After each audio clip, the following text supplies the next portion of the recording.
Hi, I'm Ken Howard, and welcome to the Gay Therapy LA podcast. Today, I want to talk about gay men and consensual non-monogamy, or open relationships, early in a relationship. So, the curriculum that trains AASECT certified sex therapists, that's AASECT, the American Association of Sex Educators, Counselors, and Therapists, like myself, which includes hundreds of hours of instruction and 4 in-person weekend seminars, 50 hours of clinical supervision in not less than 18 months of experience, and continuing education weekend seminar updates each year to maintain that certified sex therapist credential, frequently addresses the style of sexual relationships. Styles or structures of relationships can include monogamous ones for couples or polycules, people in a polyamorous relationship, and ones where consensual non-monogamy, CNM, or open relationships, is employed with many variations on these terms beyond just the idea that there are only two, such as open or monogamous. There's many different shades of gray, so to speak, in between those. So the options are more nuanced than just one or two. Every relationship needs to carefully determine which style of a relationship is right for the partners involved. What style of relationship do they want to very consciously adopt after considering their options and the variables and some of the risks and benefits that are in that discussion. So this discussion today is often part of the process of sex therapy, couples therapy, and relationship coaching, all of which are services that I offer daily as a gay men's specialist for 29 years in 2021. All those services can overlap sometimes, but they are distinct for lots of good reasons about the purpose of the work that we're doing together in my practice. So historically, discussions of gay male relationships in particular have tended to focus on this idea that gay relationships start off monogamous at the beginning or in the early phases of the relationship, and only after being together for a while, several years at least, or even longer, is the option of consensual non-monogamy, which I also have additional training in, even considered. And it's this implication that gay male relationships have to pay their dues or earn the right to consider non-monogamy after some period of time being a good boy so that you qualify to consider consensual non-monogamy after having proven yourselves capable of mastering what I call the 3 C's building blocks of a healthy relationship: commitment, communication, and compromise. There's a previous episode on just that of the podcast here. So let's talk about consensual non-monogamy, or CNM, early in gay male relationships. Like all assumptions about people in relationships, these ideas benefit from some critical thinking and analysis. What if gay male couples didn't have to earn the right to CNM by being monogamous for a certain socially acceptable period of time? Is it possible for 2 or more gay male partners to form a relationship from the beginning that is CNM? This is the idea that has been a topic of discussion in various recent couples whom I support in my practice. These guys come to me with a pretty strong determination that while there are many social pressures to be monogamous in general, which is probably left over from the social pressures on gay male relationships to be less bad by being more heteronormative, which is what I call apologist gay relationships, these guys actually want to both cultivate and develop their new emotional and sexual relationship while also having some kind of sexual expression with others. Now, it's fine if you want to have a monogamous relationship. Somebody said to me the other day, "Gosh, you talk a lot about CNM or non-monogamy. Do you ever support monogamous relationships?" And of course I do. It's a therapist or coach's job, to be responsive to their clients' needs. So there's another episode I have on hotter monogamy, but because this topic comes up so frequently in my practice, I'm just kind of reflecting what I see and what I have seen in what we call client presentation over many years of practice. So that's why there's a lot I work with on CNM. But, immediately I can hear the outcry, but that's impossible to have a sexual relationship that's new and an emotional one early in the relationship. But I think that knee-jerk reaction from the gay community in general, and even from some therapists who purport to serve gay male couples, is akin to the earlier idea that said, two men in a relationship, why, that's impossible. Nothing is impossible in terms of a relationship style if two or more partners want to cultivate that style of relationship. When we're talking about two or more consenting adults, pretty much anything is possible, whether it is subject to social scrutiny, disapproval, disbelief, or even condemnation is another thing entirely. Of course, taking into consideration that no one outside of a relationship should be putting their nose in the business of the people inside that relationship. If you look around, there are many people who are appointing themselves to be judge, jury, and executioner of people in relationship styles that they don't approve of. One of my gay male therapist colleagues locally here in Los Angeles, when he disclosed years ago online that he was in a monogamish relationship, I think it was a term popularized by Dan Savage, I think he's a sex coach. He's not a certified sex therapist, but he's a very valuable figure in sexual relationship discussions. But this monogamish term my colleague was using to describe his relationship with his own long-term partner, and he got flamed in the online platform with lots of negative commenters after he said that. And he replied to one of them. He said, "Sir, it doesn't have to work for you. It only has to work for us."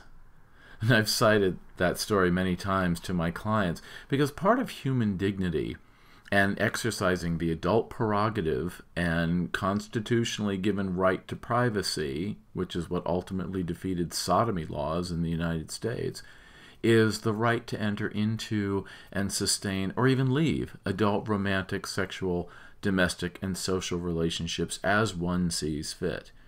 Any societal practice otherwise is fascism and getting into the Handmaid's Tale territory of human beings having their adult relationships controlled by others. That's a personal, individual human rights issue that comes up so much about the lives and safety and mental health and well-being of LGBT relationships worldwide. So let's talk about the emotional versus physical agreements. So now that we've established that consenting adults in the discussion of gay men have the right to enter into whatever relationship style they want, including CNM ones from the very beginning, how do we do that? How is that not a recipe for misunderstandings, feelings of betrayal, resentments, abandonment, insecurity, confusion, jealousy, frustration, and just chaos? The answer to that is by employing the same building blocks mentioned above: commitment, communication, compromise. So part of the process of couples therapy or relationship coaching, which are similar and overlapping but still distinct professional services, is providing a forum in session at first for communicating your wants and your needs, your desires. It doesn't have to be a need, it can just be a desire. Your questions, your fears, and maybe some dilemmas. Recently, two different gay male couples came into my practice and wanted to work on the fact that while they were still enthusiastic about starting a new relationship of only a few months together, and they were committed to making this relationship work between them in all kinds of ways, emotionally, sexually, socially, domestically, they also wanted to not be monogamous. But they were worried that being non-monogamous early in a relationship would set them up for failure. Let's look at why they might feel that way. First, the traditional argument is that gay male relationships that are not monogamous from the beginning, at least for a certain vaguely defined period of time, lack sufficient time for proper attachment, bonding, getting to know each other, building trust, and establishing a firm connection without distractions by other men. And this is a compelling argument, and it's worked for many gay male couples as being a tried and true approach over time. It works for some and even for many. The monogamy period might be of whatever duration or for the entire life of the relationship, theoretically into old age. But could there be other ways that gay male partners could attach, bond, know each other, trust, and establish a firm connection while engaging in sex with that partner and with other sexual partners? I think there could be, in some instances. But I think there is a distinction between having outside sexual partners versus outside emotional partners early in a relationship, unless we're talking about polyamory, which is kind of a different topic here. I get more conservative that way, in that I think that while a new gay male relationship can sustain the incorporation of outside sexual partners such as hookups, it's harder to establish a secure attachment from the world of attachment theory that many therapists espouse and discuss. I use it sometimes. If there are other men vying for your emotional attention, such as going on dates versus seeing them strictly for sexual variety purposes.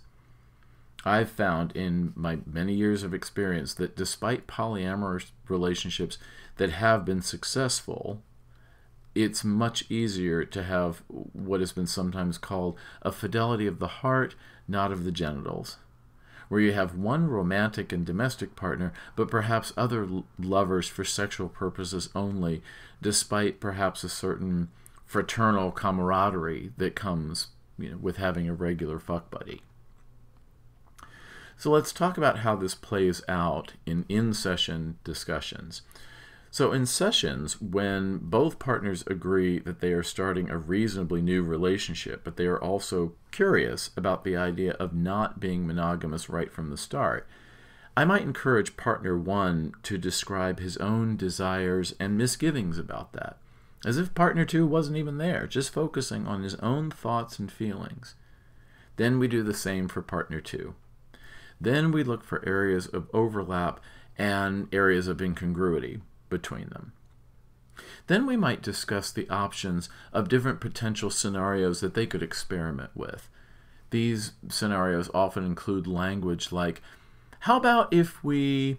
and then they fill in the blank with how different arrangements might work, such as discussing what kind of sexual arrangements they want to consider.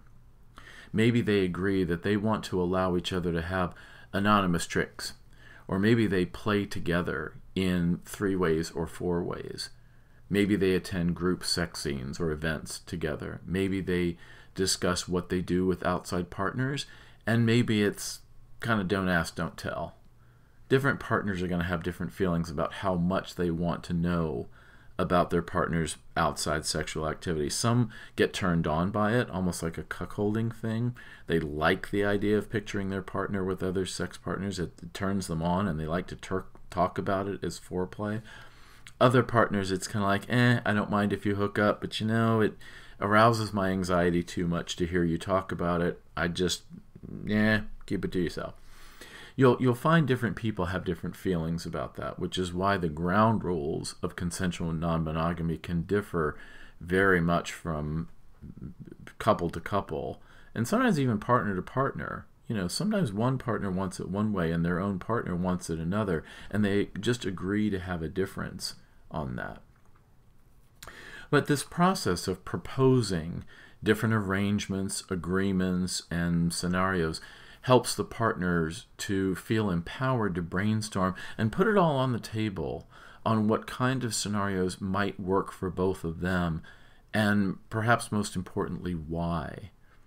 There's a discussion of what the scenarios or options mean for them physically in their ideal, desired sexual expression, what they want in terms of how to express themselves and their body in terms of their sexual activity. And then there's the implications for those options emotionally or even socially. You get a good perspective on something if you look at it from multiple points of view for yourself and also for your partner. practice the empathy of seeing it from their point of view. Even if it's something you don't agree with, try to see it from their point of view, of the point they're trying to get across. And then it might help you to explain more about your feelings, about why you disagree, why you want to counter-propose something else as a plan of action. And then who wins depends on a discussion about, how do you make compromises if you come from opposing points of view. So after those proposals, then comes a period, maybe a month or two, of experimenting with the scenario and that set of ground rules that both partners feel they can sincerely commit to. Don't commit to ground rules that you don't have your heart in, among other organs, as I say. Only commit to ground rules that you intend to keep. If you don't intend to keep them, then say so. Say, I'm not comfortable with ground rule number 4. I want to discuss that more. But after that period of time, they might take a step back and discuss and evaluate what they've experienced during that time, with 1 or 2 months of living under those ground rules and scenarios, and talk about what's come up for them, each partner, in terms of their thoughts and feelings and reactions to adopting those relationship style practices. It's not set in stone. It's just kind of a trial period to see how it really plays out in experience, not just theoretically. So there's reflecting and evaluating really 4 areas: what worked, what didn't, for both partner 1 and partner 2. And I might prompt them, each of them, to say what worked for you during this experiment, what didn't, and both of them take a turn at doing that, so there's a clear discussion about where their feelings are. Then there's a discussion of what kind of adjustments or changes does each partner want to propose for modifications moving forward. Do you want to change a ground rule? Do you want to somehow modify the way that you've been conducting yourselves in a way that speaks to your sexual expression, your emotional safety, your sense of togetherness, and what needs to be kind of fine-tuned or tweaked based on the previous 1 or 2 months of experimentation. So having discussions in your relationship on what is working and what is not working, such as causing confusion or frustration or jealousy or any other negative emotion, is an idea that works in domestic and romantic relationships. It also works in other interpersonal relationships, such as with friends or family members or work colleagues. Discussing what's working and what's not might be part of a supervisor's job in evaluating an employee during their annual evaluation. That would have more of a corporate or a business or commercial application, whereas what we're talking about here is more about the emotional and the domestic relationship with a partner. So one framework for that discussion is about to what degree needs are being met for all concerned. What needs or even desires do you have, and to what degree are they being met? Then ask your partner for what you feel they could do to better meet those needs, while of course they ask the same of you. And this sense of give and take in relationships, both talking and listening, expressing your feelings and then listening to theirs, has a tendency in that process to build trust and intimacy and feelings of confidence in the relationship, because each partner feels connected to this interpersonal process that feels validating and genuine and productive and pleasing, and it helps you to experience your partner as being present and interested and compassionate and really sees and hears you as an important person. Even if they have to raise points of disagreement, they're still listening to what you have to say. So part of this also, in the broader picture, is challenging these old gender assumptions. Men in general, including straight men, are so often dismissed in this very misandrist way. Misandry is the opposite of misogyny, hatred of men versus hatred of women. That men don't have feelings, and that they're just these sex monsters with no emotional life. And then women, usually straight women, are seen as just little bundles of emotion and have no sense of raw sexuality that is ever validated historically by a patriarchal society.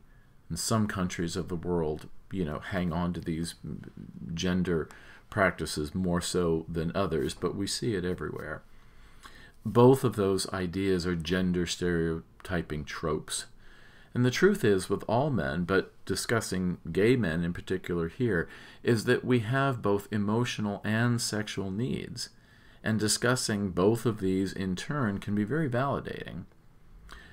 Consensual non-monogamy in gay male relationships, even in the early stages, seeks to satisfy a very pervasive desire for sexual variety while still preserving another natural need for bonding and security. They're not necessarily mutually exclusive, and yet too often they're framed to be by generally sex-negative voices in society that say, well, you can't have your cake and eat it too. You know, it's time to really challenge these pervasive assumptions that have a deep-rooted history in sex-negative, anti-gay Puritanism. Anti-sex and anti-gay voices really have a history of a certain sadistic control over others that needs to be challenged, even if ultimately that gay couple chooses to be monogamous for whatever reasons.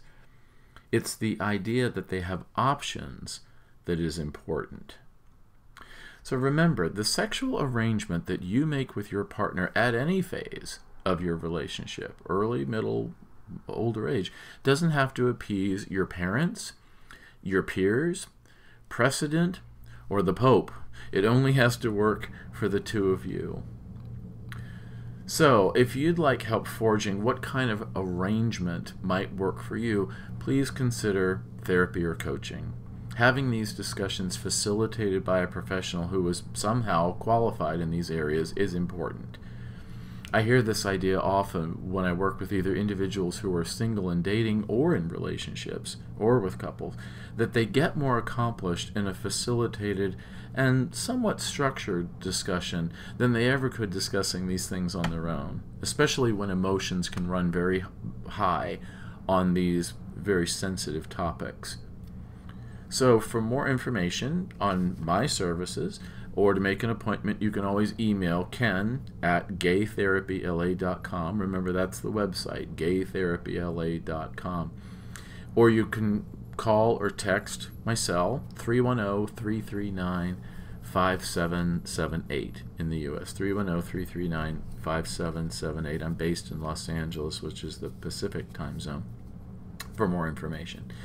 And you can always visit gaytherapyla.com/blog for articles on gay male relationships and other topics on gay men's mental health and well-being for singles or for relationships.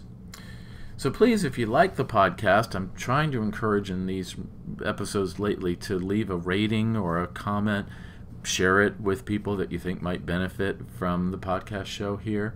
I really appreciate that, and that helps spread the word that the podcast is available to people who might enjoy it, and you know, all of those rankings and all that stuff. It always helps. And if you have ideas for future podcast episodes, please let me know, emailing or calling or texting. I'd love to hear your ideas and maybe develop episodes around your ideas as well. So, thanks, and I'll see you next time.